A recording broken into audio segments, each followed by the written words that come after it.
කලින්දු කරුණාරත්න මේ දවස්වල හඳුන්නෙති සමග කළ ඍජු සංවාදය සමග සමාජයේ කතාබහට ලක්වුණු චරිතයක් වුණා. ඇත්තෙන්ම ඔහු සම්මාන ලැබිය යුතු මාධ්‍ය අනතිමානී මාධ්‍යවේදියෙක්.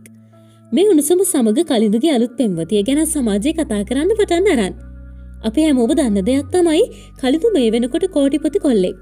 ඔහු ඒ ගමන ආවේ මාධ්‍යවේදී තනතුරට නම්බුවක් දීලා. මෙච්චර උත්සාහවන්ත වගේම නිවැරදි දැක්මක් තියෙන කලින්දු ගාව නවතින්න මනීෂා චංචලට පුළුවන් වුණේ නැහැ.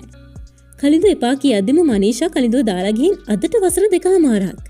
කලින්දුවේ අවුරුදු 2කමාරට ජීවිතේ ගොඩක් දේවල් දිනාගත්තා. ඔහුට අඩුවකට තිබුණේ ඔහුටම ආදරය කරන ගෑනු ළමෙක්. ගොඩක් විවාහ යෝජනා වගේම යාළු වෙන්න කෙල්ලෝ ළඟට ආවට කලින්දු ඉවසීමෙන් ඉන්න බවක් තමයි පේන්නේ. මේ ඉන්නේ කලින්දු කරුණාරත්නගේ නංගි. ඉතින් එයා සුද්ධියක් වගේ සුදු නිසා ගොඩක් අය හිතුවේ එයාගේ අලුත් පෙම්වතිය කියලා. ගොඩක් සෝෂල් මීඩියා වලත් කලින්දු නැවත විවාහ වෙලා කියලා පෝස්ට් ෂෙයා වුණා. හඳුන්නෙත්තිගේ වැඩසටහනත් එක්ක යට ගිය ආදරය ගැන මතක් කළ පෝස්ට් ෂෙයා කරද්දී කලින්දු කිව්වේ මෙහෙම දෙයක්. මනිෂාගෙන් පස්සේ මම ආදරයක් හිතලා නැහැ. ඔය ෆොටෝ වල ඉන්නේ මගේම පෙම්වතිය නෙවෙයි. ඒ මගේ සහෝදරිය යනුවෙන්. කලින්දුට ඉක්මනින්ම ලස්සන හිතක් තියෙන ආදරවන්තයා මුණ ගැහෙන්න කියලා ප්‍රාර්ථනා කරගෙන යන්නත් අමතක කරන්න එපා. ගිහින් එන්නම් ඔබට සුබ